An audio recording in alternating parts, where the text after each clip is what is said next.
Okay, so these are going to be your notes on expanding log expressions. So in order to talk about expanding log expressions, it helps to sort of talk about what logs are. This is the part where you don't have to write anything down, but really you should listen so that I'm not just randomly writing the word log all over the paper and you have no idea what on earth is going on, or I guess bored. So, logs are closely related to exponential problems. Exponential problems are something like knowing 2 to the third power is 8. Logs are related to this. The way that logs work is they convert this from exponential form into log form. So log form, what you do is you have a log, and it's the word log. This doesn't need to be in cursive. I always make it in cursive so it doesn't look like a 1. It does need to be lowercase. Don't write an uppercase L, okay?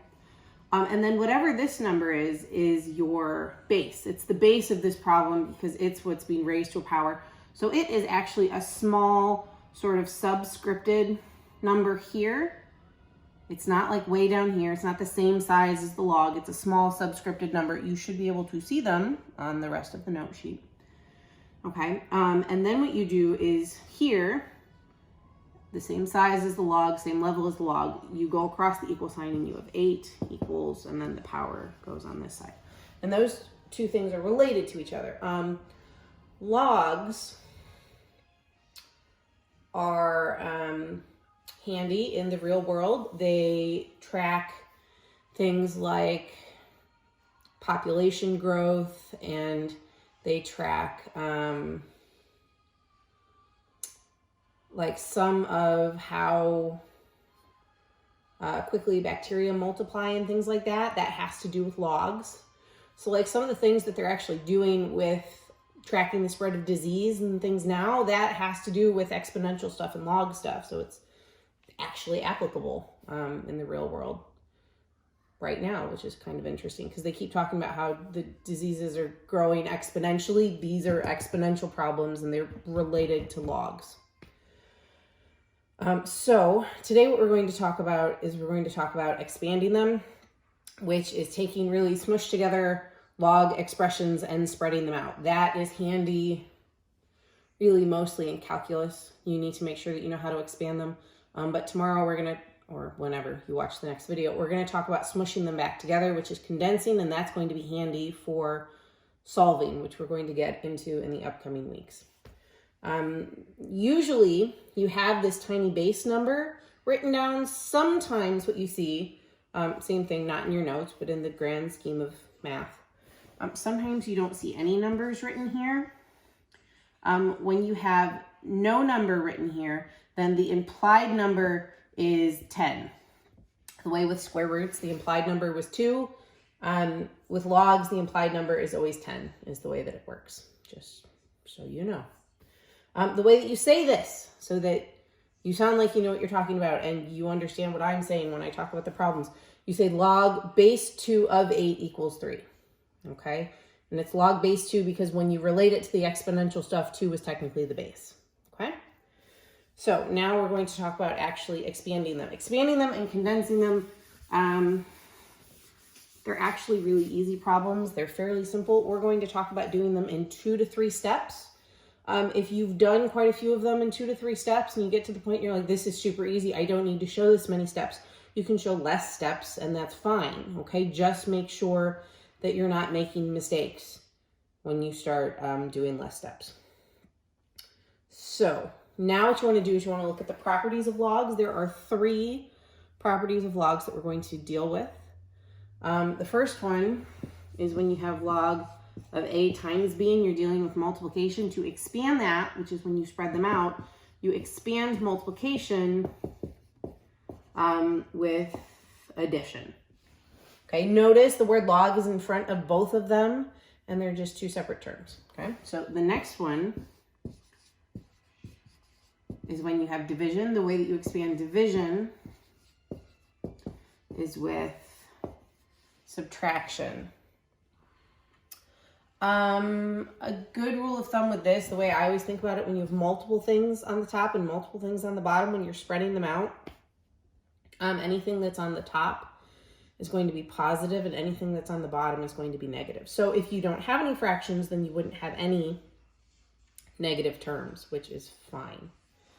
And the last thing when we talk about expanding is when you have powers here, the powers will always pull in front of their respective term. Okay, so we're going to use these three things to spread out, I guess, 5 different problems. Okay.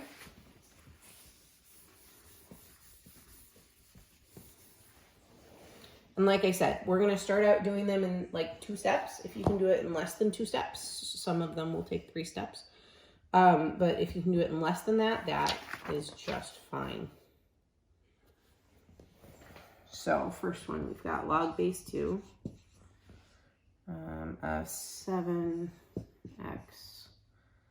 r to the 4th z to the 6th. Okay.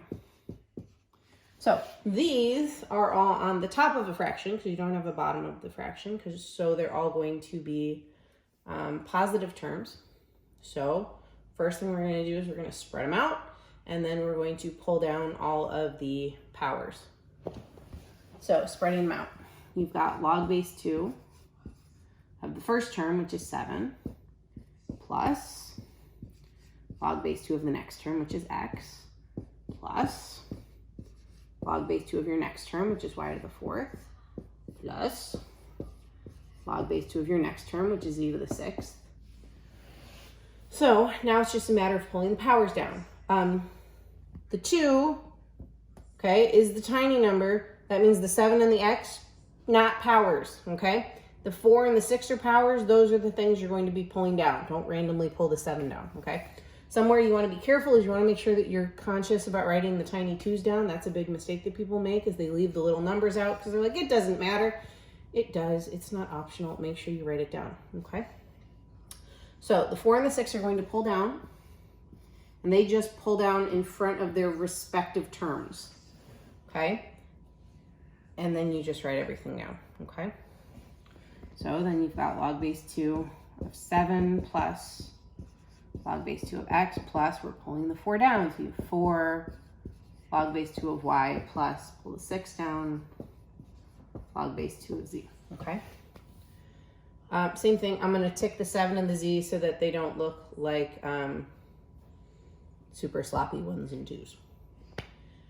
You want to watch that you don't get confused and pull the 7 down and have something like 7 log base 2 of nothing. You should never have the log of nothing, okay? That's super weird. Similarly, you should never have a log all by itself. Like say that you're like, oh, I know I need to write log down, and you randomly stick a log in front and then start writing. It doesn't work out like that, okay? You have log in front of each and every term, but it doesn't randomly sit around by itself, okay? So that's pretty much it for expanding. So we're gonna do like 4 more, and then that'll be it.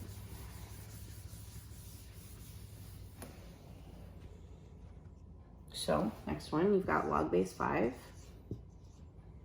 I have 8x cubed. So what this means is that both of these terms are being cubed. So I would just distribute the cubed as you expand. So these are both on the top, which means they're both going to be positive terms. So then you've got log base 5 of 8 cubed plus log base 5 of x cubed. So they're both being cubed. If the x, say, had been to a power, or there's a 2 here, what you would do with your powers is you would multiply them together, okay? And then you just gotta pull the powers down. So same thing, the 3 will pull down, the 3 will pull down, and then you just recopy it. This is why if you get good at doing this in less than 2 steps, that's fine, because to have to write this out a million times does sometimes get tedious. So I get if you can do all of this in 1 step, that's fine by me, okay? 3.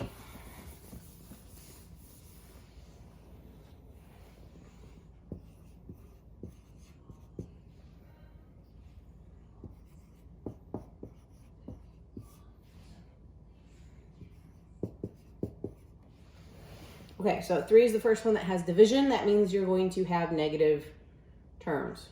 Both of the ones on the bottom are going to be negative. Sometimes people want to make one of them negative and one of them positive because they're like, look, those are being multiplied together, which is technically true, but in the grand scheme of the problem, division is happening, which is why they both need to be negative terms. So you've got 1, 2, 3, 4, 5 different terms. You're going to have 5 different pieces when you're expanding everything out, okay? So, and you've got log base 4 of the first one, which is 3, plus log base 4 of the next one, which is x, plus log base 4 of the next one, which is y to the 6th. I should have written smaller or tried to start farther left.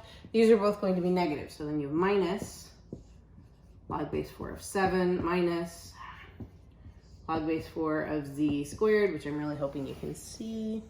Yeah, you can. So then you're going to take the powers and pull them down. So remember, 3 is not a power. X doesn't have a power. The 6 is a power. It's going to pull down here. Doesn't have a power. 2 is a power. Going to pull down there. Then you just recopy the whole thing out. So starting farther left so I don't have to write so small.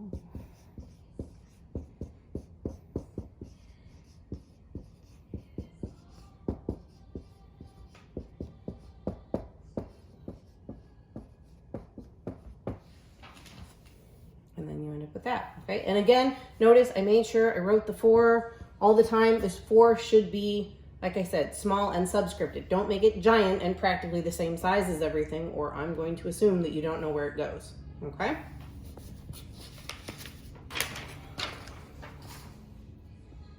Two more, both of which involve division. They're practically like this. So if these are making sense and you think you can do it in one step, what you could always do is pause the video, do them both, and then check your answers.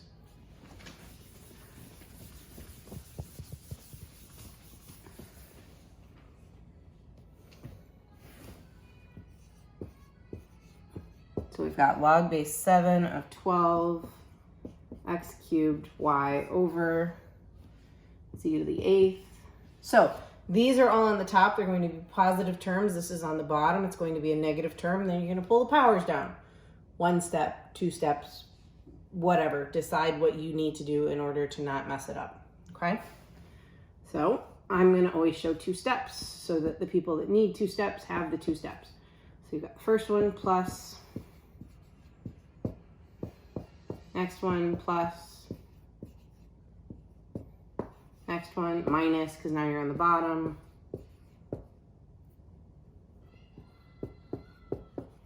So then same thing, you'll pull the 3 down and pull the 8 down and recopy everything.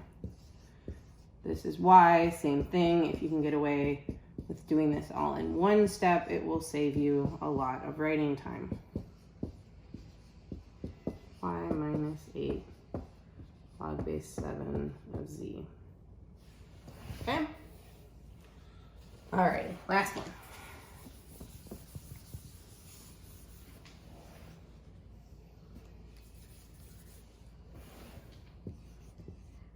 We got log base 2 of x to the 6th y cubed over 5w to the 4th z. Okay, so I'm looking to expand it. You've got 1, 2, 3, 4, 5 terms. These 3 have powers. These are on the top. Those 3 are on the bottom. So these are going to be negative, positive, and then you'll pull the powers down. So log base 2 of the first one plus log base 2 of the second one. So now we can move to the bottom. So you start subtracting. So log base 2 of 5 minus log base 2 of w to the 4th minus log base 2 of z, and then you pull your powers down. So you pull down the 6, the 3, not a power. Pull down the 4, and then that's not a power. And that will be it. Same thing. This doesn't take a lot of time, and it's important to do this so that when we talk about expanding, which is going the other way, which is handy for solving, you have a basis to go off of, okay?